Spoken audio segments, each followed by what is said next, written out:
Welcome to MMA Fancast. My name is Luke Payson. Welcome back for everyone who is already a subscriber to the channel.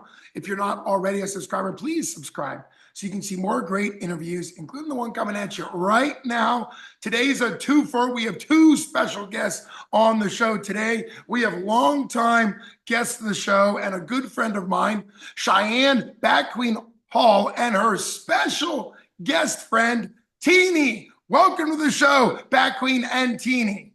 Special guest Teeny. She's hoping to find her forever home tomorrow. We will see. She's 6 weeks old, doesn't look a day over 5 weeks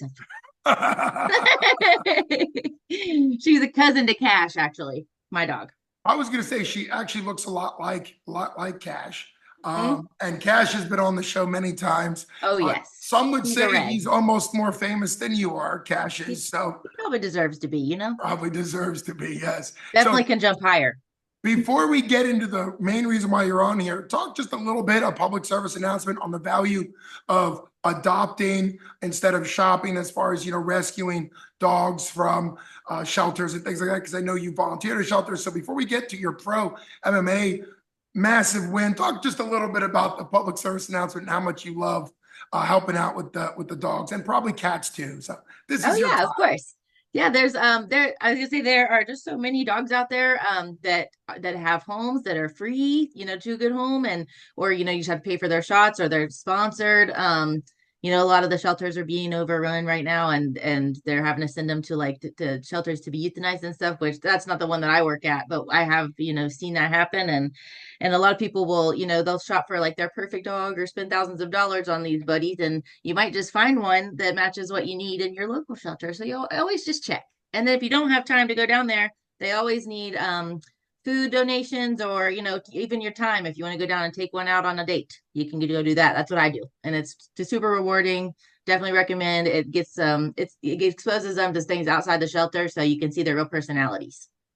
Yes, and for those that follow Cheyenne Batqueen Hall on Facebook or social media, you'll know that it's split halfway between MMA stuff and halfway between dog stuff. So you get a nice dog MMA mix. So, and right now you're doing an interview about my two favorite things. It's two favorite things, absolutely. Yeah. Like the song from Sound of Music. A few of my favorite things, yours would be MMA and dogs. So literally the two. There you go. Well, let's get to the exciting reason. You're a professional MMA fighter who just happens to love dogs, as we've covered. But talk about your most recent fight. It was actually, you posted sort of the finish on Facebook, so I got to watch it. Very dominant TKO win. But talk about the matchup. Talk about kind of how that fight came together, and then walk us through. It was a short fight, so walk us through the fight then. Yeah. So my opponent she was very talented. She had a lot of experience. Her name is Krista Timms. She was a black belt. I believe she was from Georgia. Is that correct, Chris? Oh, I think she's from Georgia. But she's a black belt out of a gym down there. I think she teaches at that gym with her husband, who also trains and fights. She was a two-time state wrestling champion in high school, if I do remember that correctly. And it was a good fight. Like for the first round, I really underestimated her takedown ability a little bit, just because I train at such a wrestling heavy school. That we're seeing that all the time, but yeah, she had really good takedowns, and she was able to take me down in the first round one time, and then once in the second round. But in the scrambling positions, I was able to get dominant position, and then ultimately in the second round, I was able to she went through for a knee bar, and I got to do some ground and pound from that position, but she didn't roll all the way through, and I was able to base out and ultimately take her back, and then do ground and pound finish from there. So that's how it got stopped, and it was my first finish as a pro, which is awesome. And I'm hoping just to get better from here. Well, I mean, thank you for the rundown. It was an incredible fight. It's also good, you coming from the Mat Factory. It's good that you were able to deal with a takedown and have to wrestle up and things like that, right? So that goes a long way to what you're to defend. But that's a fairly good finish. I think I lost you. So what was it like? What was it? What? And then I'm sorry. Yeah, sorry. That's okay. What was it like to get into that back mount position and kind of know that you could finish it from there? usually I'm pretty good at finishing from that position if I can get there from that flattened out back control position. The Bonnie was there in it, and she was just squirmy and could get out of the position and did that really well. But yeah, once I had her in a pretty good position. Whenever she was kind of stuck upside down and had my leg, and I was able to punch from there, and I was really safe because there's not a whole lot she could do. But she kind of went to all fours to try to get some footing back, I believe. And when she did that, and I took the back, I kind of knew. I thought that the fight could be over by then. I felt confident about it at that moment.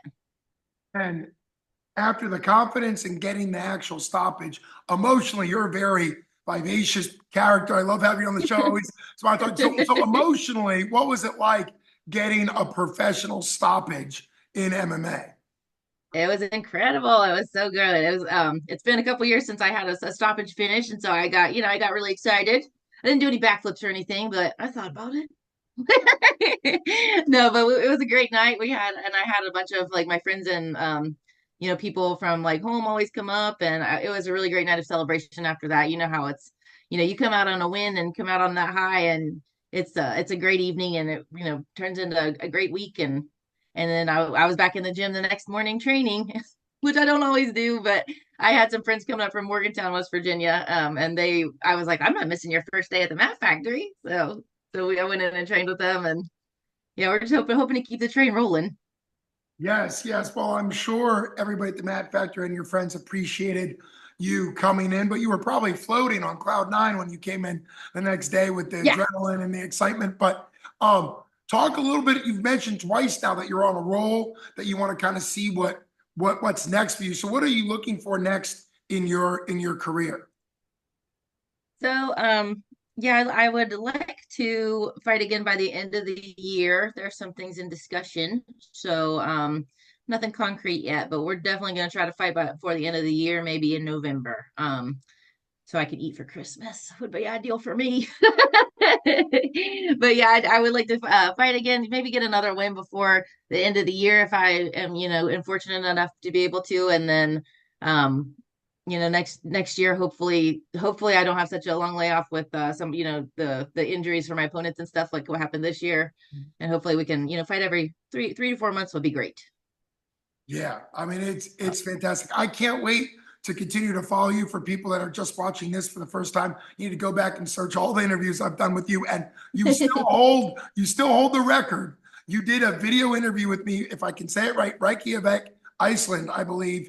You did an interview with me, Yep. hold the record of the longest video interview. And maybe the next time you're someplace, it's Facebook official. People know that you were in Paris, France Oh recently and got yeah. engaged. So congratulations to you and Chris on your engagement. I'm a little disappointed Thank that you. you didn't do a video interview under the Eiffel Tower with me for MMA We Fancast. should have. Hey, Next that's time. Next time we're yeah, there. next time. You are a world traveler, so the next time you're traveling the world, include me. I don't think you'd We'll have gotten we'll sneak one reception. in. Yeah, I Huh? don't think you would have gotten the reception at the hedgerow, at the hedge, because you were taking. No, Yeah, the it's Stonehenge. No, I don't think no, so. It was way out there. it was way out there, but definitely Paris. You definitely could have done Paris. So, Ooh, but too that's okay. close. Yeah, Paris. I'm just pronouncing it Paris because I Oh think yeah, it's fun. Sorry, but I anyhow. love that. No, Uh, it's perfect. yeah, I have an uncle who speaks fluent French and studied in France back in the '60s, and so he was when I told him that you were over in Paris getting engaged and all that. He started giving me like restaurant advice for you guys and wanted me to tell you like where to go eat. I was Oh, like, Uncle John, that was in 1968 was the last time you were there, and he hey, just we would assumed. have checked it out for Uncle John. Well, We would have checked it appreciate out. that. He's going to be very upset to know that I didn't pass that on to you. But I did say congratulations, so at least I got that out of the way. The next time you go back, you'll have to follow Yes, anywhere in Europe. My Uncle John has been. I think at one point he spoke like 4 or 5 European languages, so he really loved that whole area. But that's anyhow, impressive. you've got a game plan coming up. Now let's ask you a question about the Mat Factory. Obviously, Coach Isaac Greeley, everybody at the Mat Factory. What's What's it feel like to be kind of one of the main ladies there? I think you're up to like 15 women that train together, at least on your ladies' day that you guys take pictures of. So what's the outlook of female MMA in the Pittsburgh area? It's honestly, it's the best it's been since I've been a fighter person. So I think it's really special to have the Mat Factory there. Obviously, whenever I moved up here, we had the matriarch, Miss Gina Talrico, our first black belt. And it was great to move here and just have that base of ladies with her. My friend Lindsay, we had a girl named Brenna that trained there when I moved here. And then slowly but surely, Carly moved up here, started training with me. She's one of my main training partners. Brittany, she's out right now with an injury, but she's, also become one of my main training partners that we cross train with her and Stout pretty often. And the women's MMA looks bright. I feel like we've got a new gal. Her name's Olivia. You'll keep an eye out for her. Yeah, she'll be she wrestled in college and she's been training with the Mat Factory for a couple months now, so she'll be fighting before too long, I'm sure. Well, Yeah. I can't wait to have her on the show. Put a good Yes. recommendation in for her to make her debut on MMA Yes. Fancast to talk about her fight. I can't wait to have her I on. will. I'm It is excited for her Amy debut. I'm excited for it. Oh, that's gonna be great. And speaking, just to wrap this all together, speaking of college female wrestling, Carly Joe, I call her now Coach Carly Joe. Coach She has Carl. yeah, Carl. I always call her Carly Joe. I think it's a very pretty name, but yeah, you guys It call her is. Carl. She's got a big fight coming up. It was announced, I believe, in Tennessee. It's going to be Yep. in Tennessee. And of course, I'm doing this interview in Waynesburg, and she's going to be working and already is working for Waynesburg University as their first ever head female wrestling coach. So I'm going to be able to go, hopefully, to a lot of their matches if they have anything home. So it's going to be really fun to follow her career, both MMA and in wrestling. So can't wait to kind of see the crop of ladies that are in high school now and then college and kind of how MMA will continue to develop. Always great to have you. We did miss Cash. Next time you'll have to bring Cash back on. But it was He's great. pouting. It was great to have Teeny on. People that are looking for dogs or cats. Oh, look at Teeny. Remember to check out your shelters or just DM Cheyenne and say, hey, who do you have that I can adopt? Because you are like the poster child I for am. fostering and interacting with dogs. So Yep. always great to have you on the show. Do you have, as we wrap up, who would you like to thank as far as your supporters and maybe people for, just people that are important to you? If you have any sponsors or anybody that's in your corner in this most recent pro win you had. Yeah. So I got obviously me and my family and friends and everybody that's there for me during camp and during the tough moments in camp that you have beforehand.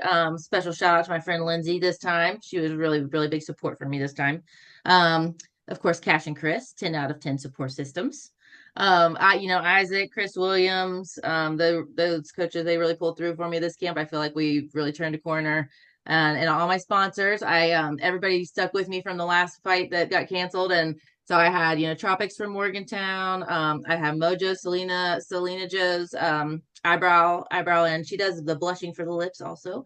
And who else? Kelly Motter State Farm. She's my new one. Dobosh Company, the greens always.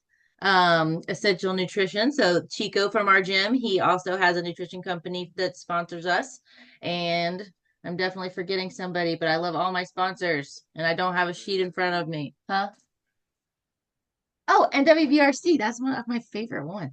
That's not my favorite one, but they're like the people I've known the longest. So yeah, WVRC from my hometown in Spencer. They always come support me. They drive up to wherever I'm at, even if it's inconvenient, and I appreciate that very much. Yeah, I look forward to celebrating with them after every win, for sure. That is wonderful. It's a reminder I always say for people out there to sponsor amateur local fighters, pro local fighters, because it makes a big difference in their career. You get great recognition like Cheyenne just did there, and it really does make a difference. And I think sometimes sponsors think that, that a local fighter wouldn't be interested if they're waiting for the big ones, but every sponsorship matters. Thanks so much. And it was cool to hear Chris kind of shout a sponsorship in. So that's teamwork right there. So really appreciate you coming on the show with special guest Teeny. Thanks so much. You've been listening to Luke Payson with MMA Fancast and longtime guest of the show, Cheyenne Batqueen Hall. Thanks so much for coming on the show.